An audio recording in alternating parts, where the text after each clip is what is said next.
छत्तीसगढ़ में काफी एंटिसिपेशन चल रहा है थर्ड फ्रंट को लेकर। उसमें कई सारी ऐसी पार्टीज हैं जिन्होंने पिछले बार काफी अच्छा परफॉर्म किया था, लेकिन क्या वो उनके ट्रेडिशनल वोट्स थे? इस बार अगर वो ट्रेडिशनल वोट से ऊपर उठते हैं तो किन पार्टीज को सबसे ज्यादा नुकसान पहुंचाएंगे? इस चीज का विश्लेषण करने के लिए आज हमारे साथ चुनाव आज तक में जुड़ रहे हैं Neeraj Mishra ji, senior journalist. Sir, आपका बहुत बहुत स्वागत है। सर, बहुत एंटिसिपेशन चल रहा है, डिस्कशन चल रहा है न्यूज रूम्स में और ऐसे चाय पे चर्चा भी चल रही है कि इतनी सारी पार्टीज हैं। जेसीसी बीएसपी थी पिछले बार, लेकिन इस बार और भी पार्टीज है, जैसे हमर राज पार्टी है, गोंडवाना गणतंत्र पार्टी है, फिर एक आम आदमी पार्टी भी प्ले आउट हो रही है। आपको क्या लग रहा है सर, इस बार किसको ज्यादा डैमेज करेगा? यूजुअली एक सेंटिमेंट होता है कि रूलिंग पार्टी जो होता है वही लूज करने की पोजिशन में होता है। क्या आपका भी यही कहना है कि कांग्रेस लूज कर सकती है? नहीं, मेरा सोचना अलग है।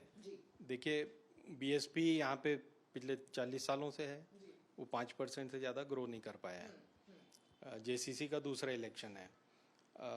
गोंडवाना गणतंत्र कोई सीट आज तक नहीं जीता है, लेकिन 1-2% वोट वो लेता है, खासकर कोरबा इलाके में, हसदेव बांगो इलाके में, जो थोड़े ट्राइबल बेल्ट हैं। हमर राज पार्टी, हर इलेक्शन में एक नई पार्टी आती है, उसी तरह हमर राज पार्टी भी इस बार आ गई है नेताम जी के अंडर में। तो कोई बहुत ज़्यादा डैमेज कर देगी या बहुत कुछ कर लेगी, ऐसा नहीं लगता। दूसरी बात, हमेशा से ट्रेडिशनली छत्तीसगढ़ में 20% वोट थर्ड फ्रंट को मिलता है। नोटा वोटा सबको मिला के 20% वोट इन दोनों पार्टियों से बाहर रहता है, जिसको हमेशा किसी नए लीडर के अंडर में एक नई पार्टी ने हार्वेस्ट किया है। जैसे जनता दल को विद्याचरण जी लेके आए थे, उन्होंने हार्वेस्ट किया था। फिर बाद में वो एनसीपी लेके आए तो फिर उन्होंने किया। तो ये सब पार्टियों को 7-8% वोट मिलता है। पिछली बार आप देखें, जेसीसी को भी 7% वोट मिला था। तो उन्होंने सोचा था कि बीएसपी का मिला के हमें ज़्यादा हो जाएगा, 12 हो जाएगा, तो ऐसा हुआ नहीं।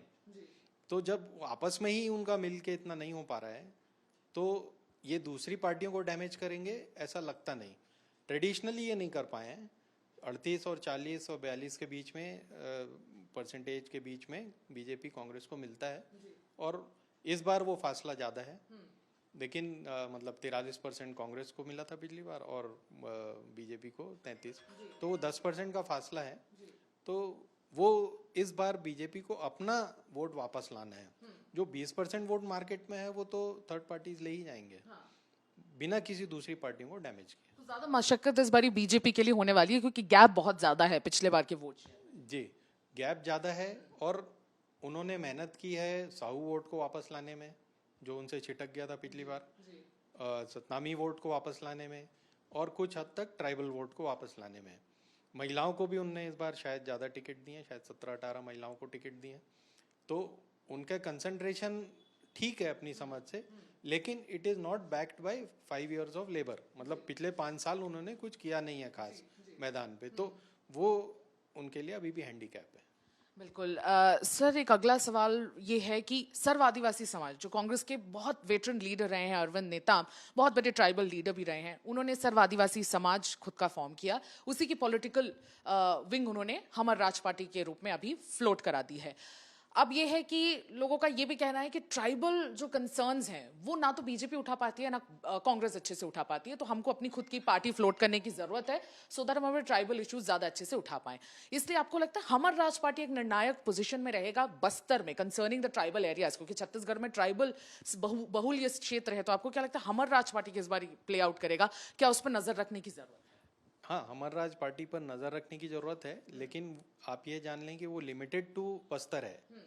उसका नॉर्थ के ट्राइबल्स पे कोई असर नहीं, पहली बात। दूसरा, नेताम जी अब उम्र दराज हो चुके हैं, मेरे ख्याल से 85 वर्ष से ऊपर हो चुके हैं, तो उनकी भी एक लिमिटेशन है, वो कितना अपनी पार्टी को बढ़ा पाएंगे।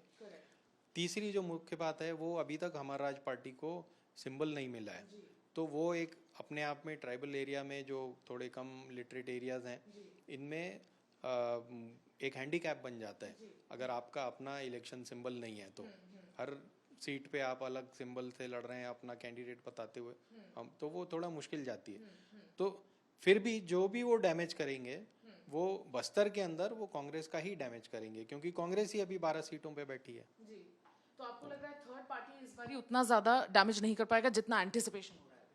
हाँ, मेरा ख्याल है कि थर्ड पार्टी, जैसा मैंने कहा कि वो एक तो वो 20% वोट से ऊपर कभी भी निकल नहीं पाए हैं, तो ट्रेडिशनली कोई डैमेज नहीं किया उन्होंने। दूसरी बात, हर इलेक्शन में एक नई पार्टी आती थी जो 7-8% वोट ले जाती थी, जैसे जेसीसी, एनसीपी और जनता दल वगैरह। तो इस बार तो ऐसा कुछ है नहीं। तो ये पुराने वालों ने ऐसा क्या किया कि वो उन्हीं को जो पुराना वोट मिला था वही मिल जाए। मैंने जेसीसी को 7.5 मिला था पिछले बार, वही मिल जाए बहुत बड़ी बात है उनके लिए। और हमारा राज्य उनका भी तो काटेगी वोट। तो यही बात साफ हो रही है कि ट्रेडिशनल वोट्स, अपने ट्रेडिशनल वोट बैंक से बढ़कर कितना ज्यादा थर्ड फ्रंट की पार्टीज आगे बढ़ के इन पॉलिटिकल जायंट्स को बीट कर पाते हैं, ये देखना बहुत खास होगा। आज के लिए बस इतना ही। मैं सुमी राजप्पन, वीडियो जर्नलिस्ट राघवेंद्र पांडे के साथ, छत्तीसगढ़ से चुनाव आज तक।